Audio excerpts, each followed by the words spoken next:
welcome to Rock with Sambongo, Season 3, Episode 6. I have to restart the filling of this episode. So, mind you, everyone take a moment here to realize that this is not the first time I played all this, and I'm a fraud of improv players. I'm ashamed of all the people around and before me. So with that, I'm going to change the tone right away to something that I have done before. I'm sorry. That's what I'm trying to say. I'm going to let you fill in all the blanks. I'm going to turn everything to max settings, much like I said I was doing. And the best way I see this working, like I said I have, is like the way I did it before, is with things turned up. So, of course, I'm just going to play it now. And maybe this one sounds a little weird, but maybe it sounds kind of cool, too.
Alright, so that one really brought me back to moments back when I played my guitar, when I first got my first in-depth analysis of what it means to own a piece of technology that controls your creative freedom more than it allows you to develop upon. I had an effect amp, and it had choices between many effects, and any effect I tried to do, it kept pulling me in and pulling me out. I know it sounds weird, but it's one of those things where you might give yourself an abstract instead of an actual idea, and you can't sometimes hear and see over it, and it's so rare that sometimes some of that can pull you apart. But the only way I can see this actually getting any clearer is if I complicate it, and that's probably what the point of it was. It was a point when I played on that old Marshall. It's a MG50 I had, and I used to change the settings so crazy, like just turning every knob constantly. So I'm gonna turn the bass weight right down, just up a little to give it some fuzz, if I can help it. A little bit higher on the middles. I'm gonna pull the highest one back. I'm gonna turn the delay way up, and the reverb all the way up, and let's see if that can change exactly what I played, but for the better. Even though it's completely complicated now, instead of all those max settings. Let's see what happens here. Maybe it's the same thing, and it'll be the same weird song, so let's just hope it's any good for you.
Alright, so that uses a crazy tone setting that I have been wanting to use for a long time. It's called twang. It gives me the twang, apparently. You can hear it in there a little bit. It's weird and whatnot. And I do believe the only way I can really gratify what I'm going to play next without gratifying what I just played is if I switch over to the acoustic, and you're going to give me a minute to do that.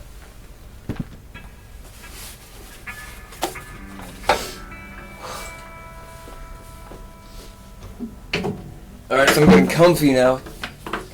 Now, I'm just going to try playing some quick blues on the acoustic guitar. The steel strings on the acoustic really gratify that sound that the blues comes with.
Alright, so I hope that really gave you an example of when I'm talking about a natural feeling on that blues guitar.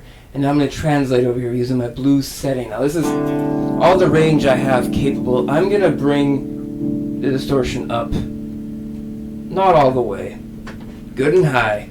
I'm going to turn the bass up real thick. I'm going to bring the middle down just enough to let some of those hairs poke out. I'm going to turn that treble up good and high, but just a little rounded to keep things nice and clean. I'm going to turn the tape echo up, nice and loud, but not too quick. And the reverb right down to 0 off. And we're going to see what happens here. And I'm going to play this out. It sounds a little weird, but maybe we get some real cool bluesy stuff right translated on this electric guitar, and that would be really cool.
looks like my amp just started to cut out on me right now.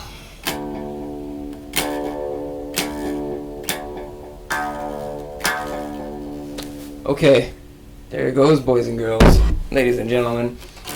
I'm gonna have to switch over to the acoustic guitar until that starts to play nicely for some reason, and I don't know why it wants to kill me here, but it never ever had anything else in mind anyway. What is it, right? Okay. So we're gonna wait for that to charge up, and how long that takes to get going, we're gonna switch over to the acoustic guitar, and I think I got out what I had to say. Hopefully you enjoyed that.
Alright, so we may have to wait it out until my amp decides to play nicely again, but it is doing its thing. It takes sometimes, it just decides to warp out on me for some reason. But what I'm thinking is we're going to run over there and play some music theory. We'll cut this episode a little bit short. It's been a good long stream. I know I got a lot of things out that I wanted to get out anyway. Felt good. And maybe we can talk about that DIY project that we're still working on little by little every day. We'll be getting better, getting closer. So for now, take that humble moment you have to grace a loved one, a family member, a friend, someone you know that you have to. Someone you haven't seen in a long time, someone from high school, someone that you actually remember very well.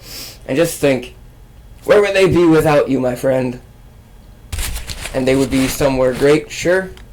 But what if they were somewhere not? So, of course, I can't let you go without saying thank you to everyone who watches me, everyone who participates and listens to me, everyone who hit likes. And if you're suffering out there right now with the times and the waves of pressure that come with the cool kid crew and all the other kid crew that you have to conform as hard as you can to fit in with, because life is like that. Just know that this will pass and new things will come. Halloween is on its way. Christmas, New Year's I'm waiting for so happily. I can't wait. I'm just excited for New Year's. Anyway, yes, I got some amp problems that I'm going through right now, and I know it'll clear up. So let's get over there to charge my camera up and play out The World of Music Theory. We'll see you soon, guys.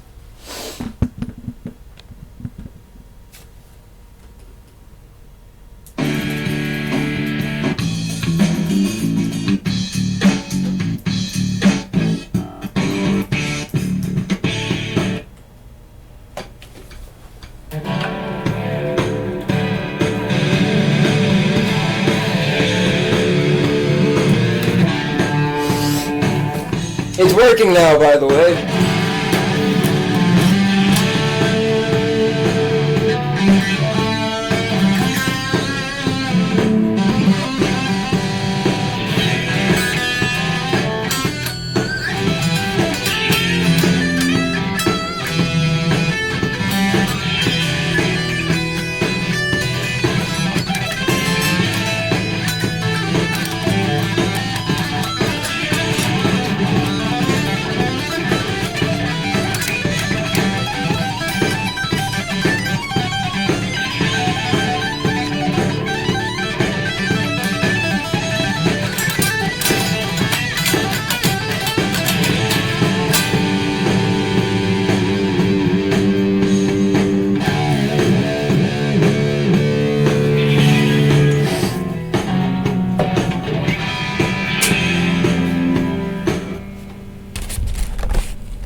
Hello, everybody. This is the best part of the episode. You get face to face with Sambongo. I'm your friend. That's who. You're not asking just who is Sambongo and why do I care at all about this. Somebody. Anyway, I've accidentally managed to make my screen impossible to address.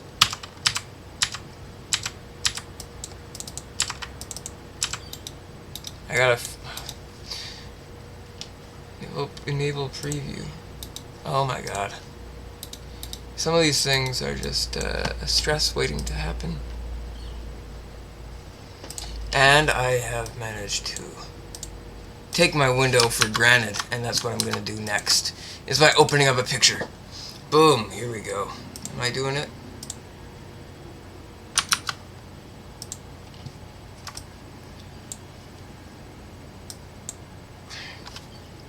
There we go. Sometimes that just happens. I don't know why. Somehow Windows got actually less user-friendly. Like, that's crazy. How would they even do that, right? So somehow we gotta get this to fit on the same screen. Alright, so this is what we're looking at. We're looking at, say, basically we had a bunch of pieces of... We had a piece of paper and we had a bunch of lines drawn on that piece of paper. And on that piece of paper, someone decided, let's make things a lot easier for people to understand. So what you got here is a bunch of ink smudges that say, this is where this goes, and this is why that goes there. Now, when you're reading a proper piece of music by people who are, you know, well established in the music community, you would look for things like these. But you wouldn't look for all of these, right? You would look for just any one of these things. Now the problem is you got a lot of these things exemplified by where they go next to what it could go next to.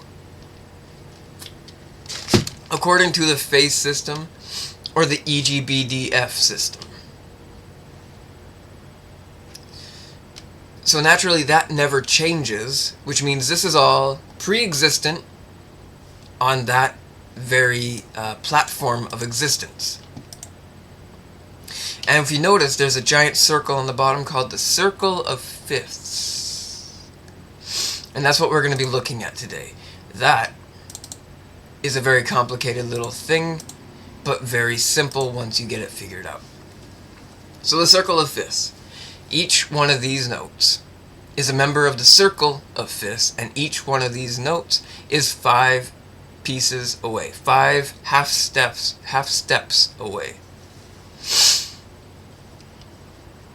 So basically all this stuff around it, as complicated as it looks, they're just ways to use this circle of fifths. So in fact the circle part here is the legend and the rest is the map. And that is why we're going to focus on the actual legend itself, the circle of fifths. So hopefully this looks a lot less complicated. So if you were to play an A chord, much like this, and you were to add a fifth right here, you would be required to remove the diminished note in the chord A, which is a sequence of root, third, fifth, major, minor, diminished. Now, the last one is actually a minor chord. There's a minor, there's a major, right? Major, minor, major. But in the sequence of what is available to the making of the three here, in root, third, fifth, you start from the next step up. And 1, 2, 3, 4, 5, 6 comes out the last minor, making it a major, minor, minor. So you'd be playing a D minor chord, utilizing a D root. And if you were playing the A, you would have an A root right here, and you would be playing the 1, 2, and 3. So if you have this one here, and you're playing it in the key of C, even though it is a D, the string above it is not played, but it takes the place of the C, even though it's an E. And what you're trying to do now is find the next octave up of where the C is, because if you notice, this D is way over here, and if you play the D way back here, it would be an open or natural string. Even though it's E, A, and then D, the open natural string is actually one whole string up. So D, and then D natural, because everything is 5 intervals away before it is the next octave up, or the very famous pentatonic scale. Trapped among this major scale is a series of 1, 2, 3, 4, 5 notes in between the next of its kind in the octave. So the circle of fifths is a list of notes that are 5 away. But the problem is, each one of these is not a fifth of another one of these. That's what the trouble is. In fact, those are just the ones that are in order away. And it can get further and further away as you get more complicated chords. However, those are the ones available on the standard fretboard, and you'd have to be way out of tune to get those ones. So of course, unlimited possibilities exist. However, the possibilities of what you're playing also exist. Henceforth, this entire circle. So if you have this circle and all this complication added to the circle, you have to contribute the fact that you are changing this chord into another chord, making a whole world of complications. Right, you're making it into a fifth chord. And if you were to play a chord that sounds different from the actual sound of this structure that you laid out before it, you have to be willing to cut through the noise and organize according to a melodic sequence entrapped in the actual instrument you are playing itself, which is known as standard tuning and or the tuning that you are in, among the rhythm and timing of the notation that occurs naturally on the actual manuscripture and or the song in the key signature that we are expressing. In the key of C major. So if it's in the key of C major, and it's a C-rooted chord,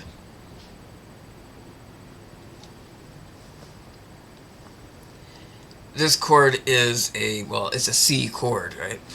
So C, E, G. Root, third, fifth. So if each one of these is a minor of another one, there should be an even bigger circle. Which there is. There's an even bigger circle, and that's the part that we're going to love to get to. It's because there's this, right? The E melodic minor scale. There's the E minor scale. And of course, there is the E major scale. So if you look at the E major scale, it ascends from the bottom to the top in a perfect sequence. 0, 2, 4, 0, 2, 4, 1, 2, 4, 1, 2, 0, 2, 4, 0. That's all you need to know. Now if you look at the minor scale, it's also in a perfect sequence, only it's in exact fours and a lot less complicated, seeing as it also goes down near the end. 0, 2, 3, 0, 2, 3, 0, 2, 4, 0, 2, 0, 1, 3, 0, 3. That's all you need to know. It's different, and it still goes up, but it comes down at the end, and we don't necessarily know why, except for that it goes along in that octave. Higher note, but could be higher, right? And then this is an E melodic minor scale, which is an E, F sharp, G, A, B, C sharp, D sharp, E. So it looks a lot like an E major scale, but it's an E minor since it has a C sharp, I believe. Or, yes, a C sharp, I believe. So of course, we change one thing from the major sequence of the notes, right here. We choose a C sharp right here, and we add it to the E minor scale, which goes up here by G, B, C, and all that. So we skip one and we go over here. And we turn it into a melodic sequence by maintaining the other sharpened notes. And here is the major scale once more. And the decoding method of it is, it's fine, we don't have to worry about that. But it starts way down here, and the tab is on 0, meaning the first note that you really want to tussle with is either right here on the 1 of the A string. So the A string, the first note of the A string happens to be the sharpened version and the very first one underneath the par line of that F, making that an E. Because it's sharp, right? But it should be a G, right? A G. But here we are on the D string, and we're talking about, which one are we talking about? Yeah, sorry, I'm looking at it now. We got this 1 right here. First fret, 3rd string in, which is a D sharp. And it is sharp. So that's our D sharp. But if it was a D, as we can see here, it would still, if it was down 1 from there, it would be the next one in the sequence. But it would not be 1 step down.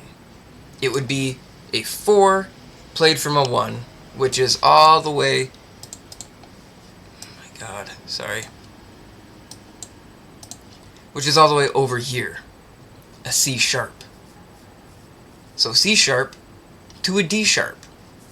Just like we said, how they added over here in the melodic sequence, a D sharp and a C sharp, much like the E major scale is containing a C sharp and a D sharp. Now in the melodic scale it has an F sharp, and I believe the E major scale right here, let's go find our F. Our F is right above it on the note 2 of the A string. So we go over here to the A string, or the D string, sorry, it's a tablature, D. Oh my god, sorry, give me one more second to look at that. 3rd string. D sharp, like we said, And a C sharp. Yes, we're on key. We're going okay. Just double checking. 2, which is the F. So 2, right above that D, is an E. So if you played the 2nd fret on the 3rd string, you're playing an E note. But what you got here is a 2 on the 3rd string, and it's right here on the bass line E. And above it is a sharpened note. You got a sharp note. So remember, you got one note up, and then you got to half it up to go a sharp. So all the way here on the 4, 1, 2, 3, 4, F sharp. There's no F, there's an F sharp, but there's an E. So we got an F sharp, C sharp, and a D sharp, but no F, and you do play a natural E in the sequence here. And that's what makes this major scale much like the minor melodic scale, where you play an E, F sharp, C sharp, D sharp, and then an A or a G. So let's go find our A and our G. So G is right here, only it's a sharp note. So 1 on the 4th string. Let's go with 1 on 4th string. It's a sharpened note, but it is a G. Uh-oh. So that's not a G, it's a G sharp. Now that's interesting, because when you go and play the melodic sequence, it says we need a G natural, which would be an open string. And if you need an A and a B, and we're over here looking for our G and it's on a sharp, and you go back here to find where the A is from a G sharp, it's 1 up. It's a half step away. So right here on our G sharp, we move up 1 half a single between the lines on the 2. So here's our 2, it's an A. G sharp, A. Right? So we found that by reading the actual notation and not reading a tablature and trying to memorize where each and every single number is. Which is exactly what you're trying to achieve. You're trying to achieve reading the notes and not memorizing every single placement and then unmemorizing them to get each flat and sharp that has never moved but cycles differently according to what key signature and style. So here is our G, our A, and now we go up one more, and that is supposed to be a B, right? Or A sharp or B flat. But we know that this contains a B for the melodic sequence in the minor scale, but it's not a minor scale, it's a major scale. So we go and we reread it now. G, A, B on the 0 of the 5th string. And 0 of the 5th string is a B. So it is a B. So you read the notes, and then you read which notes they look like. And so what they look like will relate to what you play. G, A, B, and then back to this sharp note, 1 above, C sharp, 2 of this string here. C sharp, not C. So it's not like you're holding down the C and then playing a sharp like a power chord. You end up just playing that C in its natural sequence, despite the possibility of going in an absolutely straight line, even though you're playing an entirely different sequence in the E minor section. So that does our majors, and the circle of fifths is all in the exempt of our chords there, as these are simply selected to navigate between each fifth that already exists. So A, E, B, F sharp, D sharp. But if you were to go A, E, B, F sharp, and then C sharp. You would not be jumping a fifth away. You would be jumping 10, or, well, you would be jumping like a 55th away in order to make that same sequence, only to keep adding up to an A flat, which does not come in the next sequence of the E major scale. So it has its likeness of the standardized fretboard, and that's why it happens to relate into this section of the guitar standardized at E.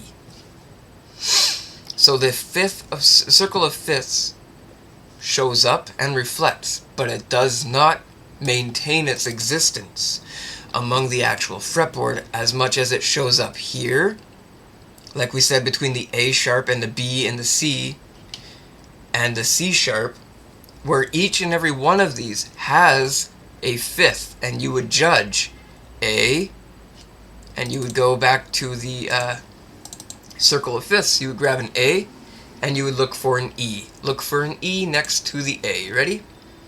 A, E. It's a fifth away. So if A was your complete chord, you would like that. But if you played a chord A, D, A, like so, you would look for the next occurring E, and it's all the way back here, or all the way over here, which is still a fifth away. It's just happening to be a fifth from a different octave, almost like a single realm away, but with many opportunities to be different realms. So each one of these is an entire realm of fifths away from each and every other piece that exists among it. Basically, that there is every chord's possibility. You can always add a fifth, you just got to get the right one that is 5 away, and that is basically all you got to add to the chord in order to change one chord into a new chord, and or take a chord that exists, like this A7, and turn it into an A5 by turning this one into a fifth instead of a diminished. So I'm going to pull up the fretboard, and here's an A chord, E, A, C sharp. And if you take that C sharp and you turn it into a D, we're going to see E to D, how far that is from each other. E to D. Now it's all the way back there. And let's go back to the circle of fifths here. E, A, C sharp. So E and C sharp.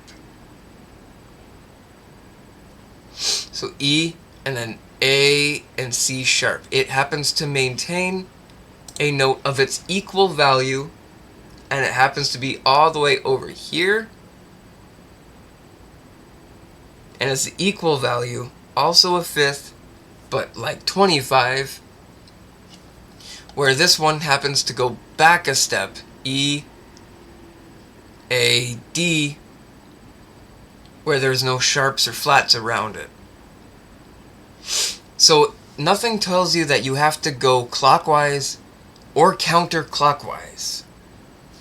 But if you go backwards, it's still fifth away, and sometimes that fifth away is still higher next, even though you're going technically lower or backwards on the scale of its existence. Now, music dictates that we are constantly rising above and moving forward and then returning backwards. But music also dictates that you mix things up, and that's why there's something where you can start in the key signature. Now, if you add a fifth to something, your key signature will be affected. Now, maybe the key signature stays, but the chord you added is going to be accounted for, and we're going to be playing among it while we are playing in that key signature that it exists in. So naturally you can go forward, just like this minor scale happens to go up and up and up, but comes down in order to finish forward on a note that is lower than that one, but is the next in the sequence. unless, of course, stretching way above. And the tone versus the pitch is what becomes into play here. Now, you can play with pitch, but the tone itself does not change. You can always keep the tone the way it is. And the tone contains the value that it is. So as weird as it is to see a note go down, but we're going forward, is actually coming down to a section where we're worried about the rhythm and the sequence of the occurring notation. Now the timing of each thing, 3/4 and 4/4, can contain either of each other. The values change just according to the amounts of times you're going to play them. So naturally, face being the anagram for the entire manuscripture style of standardized music notation, will be the exact same thing you see on a piano. Now the piano does not include an FACE in an exact order. But over here on the guitar, FACE is far more mixed up, where you may have a chance of finding it closer and closer. F-A, oh damn it, F-A, no, if you look at like a crossword puzzle, this is more fun, right? F-A, we're close, we can find another one. F-A-C, oh, C is underneath it this time. Whoa, we're really close now. F-A, C sharp, oh, we're really close to finding F-A-C. E, so F, A sharp, C, oh, F, A sharp, E. We're getting really close. We're almost finding the exact straight line of F, A, C, E. So F, and if you look over here, there's nothing close to it. You go over here, F, look over here, there's nothing close to it. In fact, it's the same ones. If you go over here with the other F, it's the same ones. G sharp, or G flat, E flat, E flat, G flat, E flat, G flat, E flat, G flat. And you have no way to get closer to the perfect face that we're talking about here. So the guitar is different from the piano, but we keep both melodic sequences in place with the treble staff.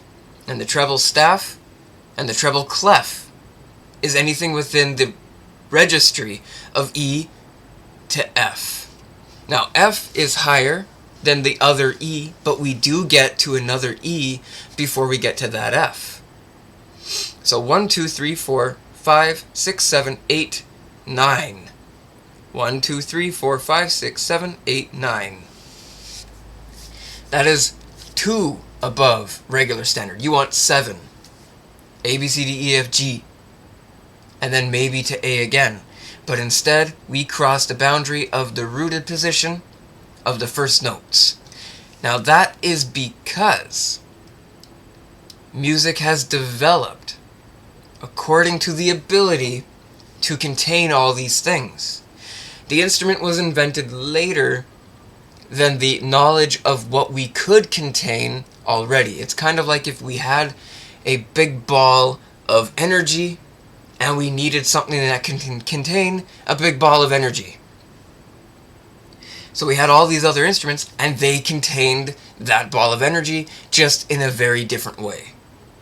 And we have known about those instruments. We don't have to worry about those right now, but there's a bass clef, and it does the exact same thing as the treble clef, only with a different registry of notes.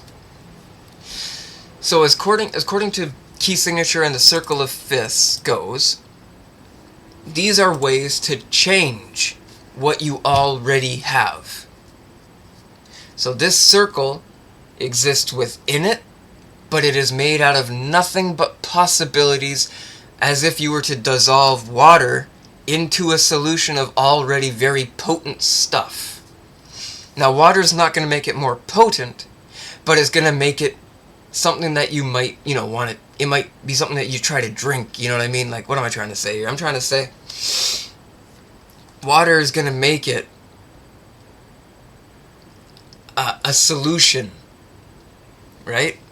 You add water to the system, to whatever it is you got going on there, and now it's all one substance, no matter how many pieces you have in there. It doesn't have to be another liquid. it could just be a bunch of different colored dusts. And you add water, and now it's all one solution. But say each and every one of these dusts is a different material. It's not all mixed and covered and contained, but inside the water it is contained by the water. So basically water exists inside the system that we're talking about, and we gotta pull the water out and slowly add just a little bit here and there to make sure your plants are growing. And that's why I favor and love so deeply something called a power chord. And a power chord is typically made out of just two notes pushed together.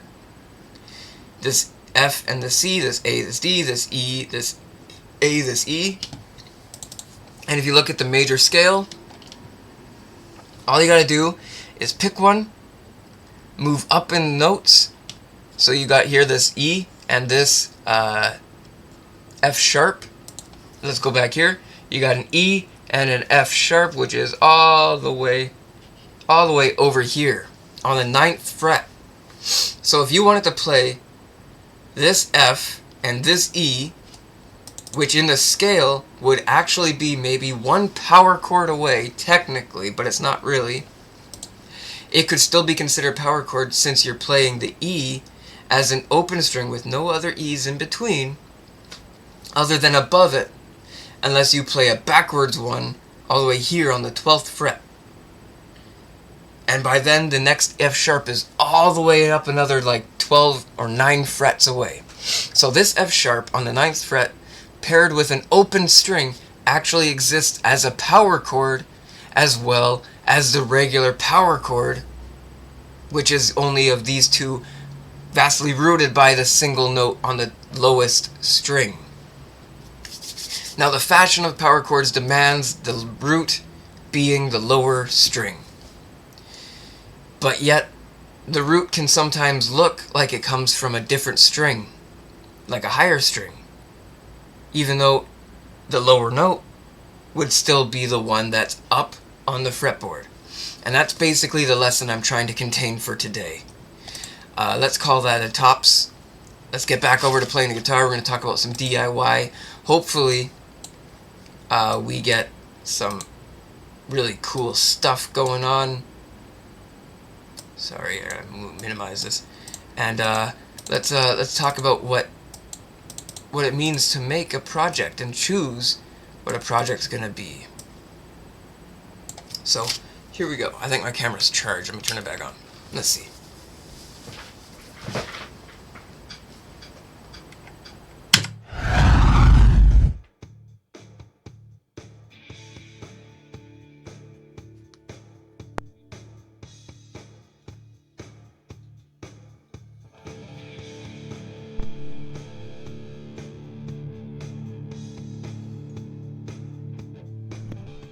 I got some single note power chords for you.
Alright, so I hope that was nice and thunderous for you. I know the blues can tend to be hard to define.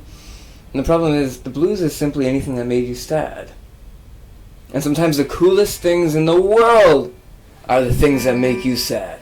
So don't be underprepared to deal with the blues now that you are aware of Sambongo. Sambongo's a strange fellow, let me tell you. I'm a weirdo.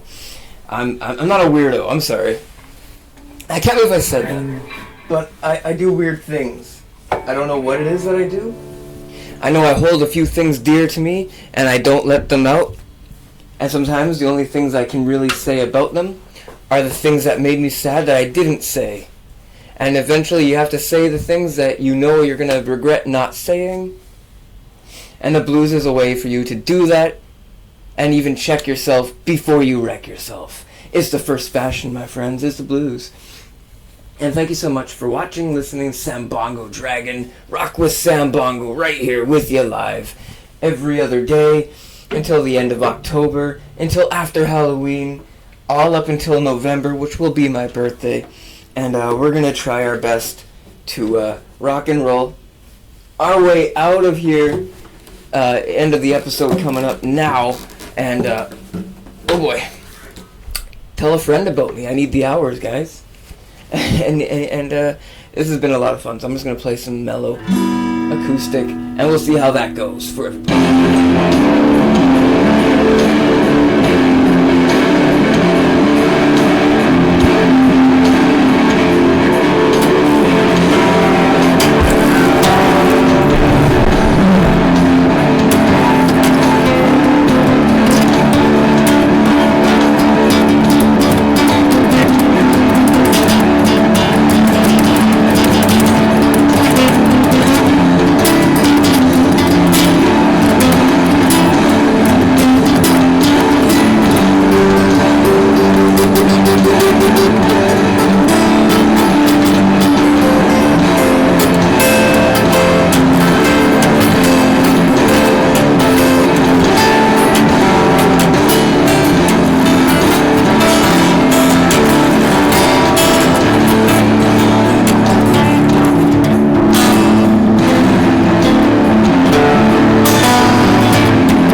You know who the champ is.